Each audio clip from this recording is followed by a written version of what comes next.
Welcome to the Mental Health Series, Session 3, Self-Acceptance. This may be the most important mental health topic of all. It seems that in almost all situations of emotional struggle, there's always a struggle with self or other acceptance, meaning self-acceptance or acceptance of others. There are almost always expectations that are not being met, expectations that come from all over the place. But we all seem to have a self-critic in our own heads. For some reason, and for many of us, that critic is quite fierce. In today's session, I'll introduce myself, then talk briefly about vulnerability. We'll define self-acceptance, and then share a tool that can be used to challenge resistance to self-defeating beliefs, like thinking you shouldn't accept yourself. This program is designed to be an interactive experience. I'll share some ideas and then give you a tool to use and give you time to work through the worksheets. You can do this individually or as a group. My name is Guzniczak. I'm a licensed professional counselor and a partner at Flower Mound Counseling. I work with individuals, couples, and teens as well. I focus heavily with team CBT tools, which are developed by Dr. David Burns. And one of those tools I'll share with you today is called the cost-benefit analysis. In session 1, we talked about the role of our brains and how they are the supercomputers that run all of the systems in our body. They protect us by responding to external stimuli. Our brains store everything we learn about ourselves and the world around us. But why are we so self-critical? I imagine it's a protective response. Humans are social. It's all part of our instinct to fit in with others, and wanting to fit in drives the need to be liked by others and to be successful. It feels like a weakness to want others to like us, but it's actually just a survival instinct. Your brain is just trying to protect you from being alone. As we discussed in the first session, your brain runs every system in your body, so when you feel like you're not good enough or like you're failing, it literally throws your whole body off. Your brain's need to be accepted by others drives expectations that you put on yourself. When we don't meet our own expectations, we feel flawed and insecure, so we hide that vulnerability from other people. This internal instinct, this self-critic drives depression, anxiety, shame, anger. Learning to quiet that critic can really change your life, and understanding that it's okay to even share that with other people can be really, really powerful. I'd like to take a moment to speak about vulnerability before diving into self-acceptance. Think of vulnerability as letting someone else in. Vulnerability is a word that makes us think of weakness. We associate it with being hurt. As I mentioned, we may feel insecure about ourselves and we end up burying shame, guilt, sadness, or anxiety. We don't like to share this vulnerability. We don't want others to think that we're flawed or that we're weak, as if we would be less likable or respectable if they knew. In reality, it takes strength to share vulnerability, not weakness. It's actually a component of connection, likability, respect. We feel closer to people when we realize that they're not perfect, frankly. Sometimes we think of vulnerability this way, like bringing our problem to a friend is a burden. Sometimes we think there is this limited supply of support from our friends, as if I had this glass and they had a pitcher of water, and every time I asked for help, they pour some of their water into that glass, and they can only pour until it's empty, and then I've used up my help. I think of it differently. I imagine that I have a friend that actually lives on this plot of land, and behind it is this stream with abundant water flowing. Not only does he have this abundant water flowing behind his house, but he says, I literally live here because of this stream, because he wants to support his friends. He wants to be there for them. The truth is, when we help somebody, it feels really good. It's not a burden, it's a gift. And when you open up to a friend and be real and vulnerable, you're giving that gift to them. See, vulnerability goes hand in hand with acceptance because sometimes we need help. Sometimes we don't need to hide our imperfections from our friends. Maybe we need them to help us accept ourselves. Truth is, they're probably better at accepting our flaws than we are. So, what is self acceptance? Self acceptance is defined as the awareness of one's strengths and weaknesses, the realistic yet subjective appraisal of one's talents, capabilities, and general worth, and feelings of satisfaction with one's self despite deficiencies and regardless of past behaviors and choices. You can broaden this topic to situational acceptance or acceptance of others as well. The same holds true that you're accepting either a situation or another person despite deficiencies and regardless of past behaviors or events. Why does self acceptance matter? Many of the greatest minds and leaders have shared thoughts on this topic.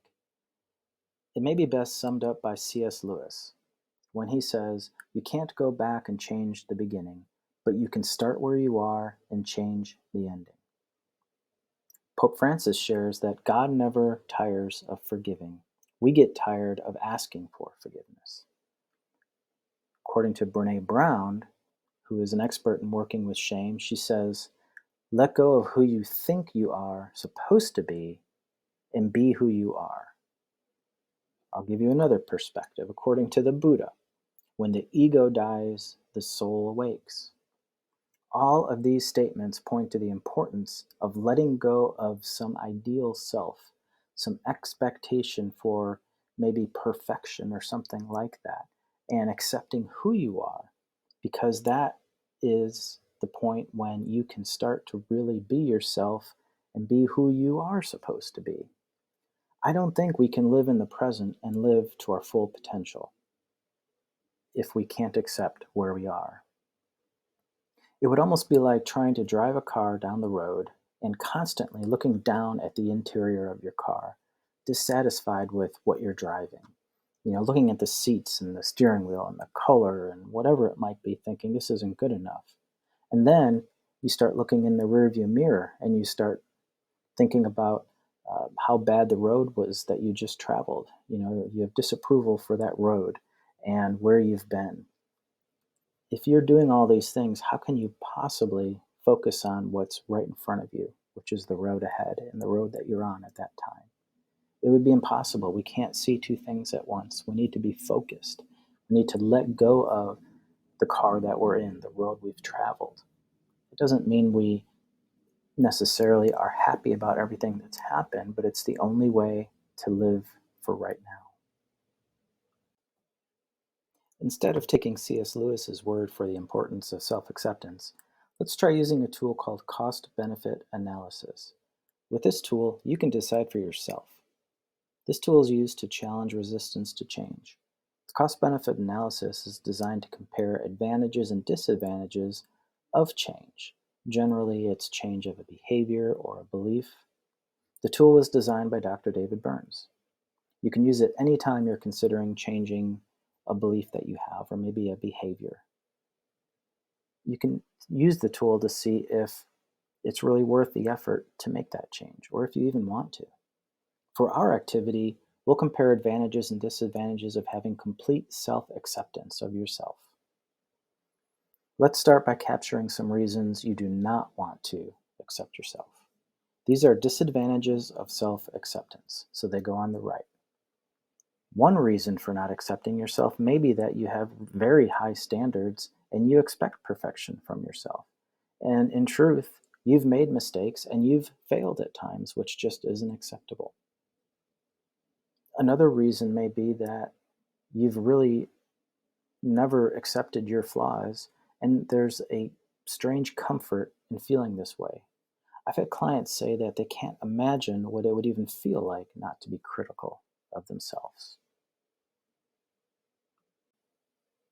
So you can see we've added a couple of those disadvantages in the right column there. Now let's think about a couple of advantages of accepting myself.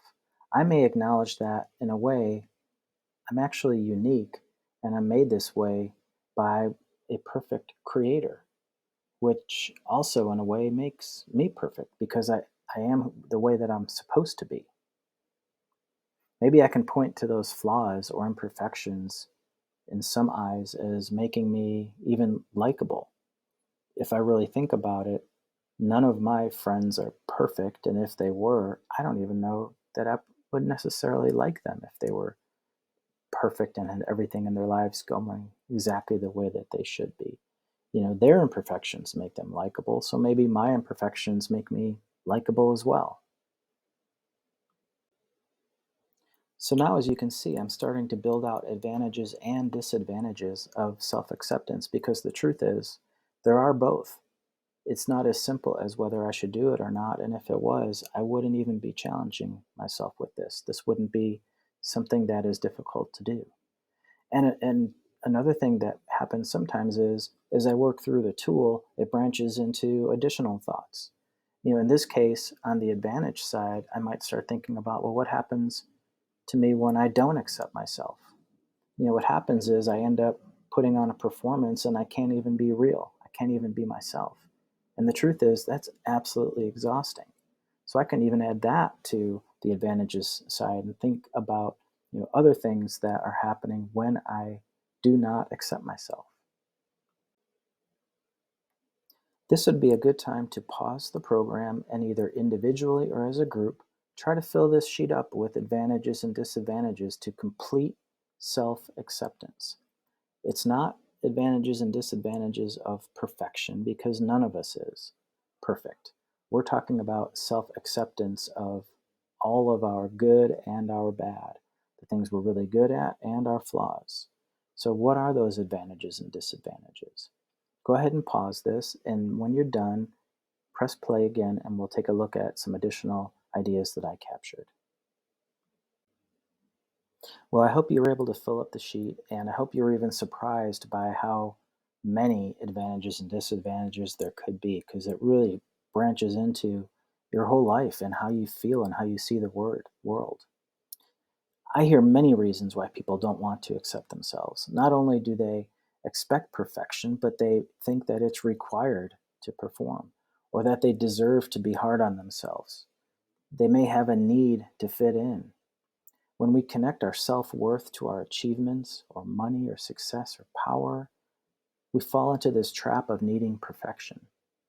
Yet, if we see that we can be happy as we are, and that many of the expectations don't even really matter, when we can see value in our own flaws and learn that we can only experience joy with acceptance, we can be more present and we can be who we are.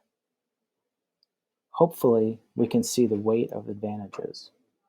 The last step in this is to give each side a weight. If the advantages are higher, then it's worth considering self acceptance and giving it a try. Maybe giving it a try just for small periods of time. If not, let's say the disadvantages are higher or it's basically even, maybe being hard on yourself is actually working well for you. And that's okay too. There's no right or wrong answer here. It's just to help you think through a belief that you have. Thank you for taking the time to learn with me. I hope this topic of self acceptance hits home with you and it helps you talk back to that self critic in your head. I'll wrap up with a quote from Dr. David Burns. The moment you realize you don't have to be special, meaning you don't have to impress others, is the moment that life becomes special. Thank you again for learning with me. For more information like blogs and resources, feel free to explore the website chrisguzniczakcounseling.com.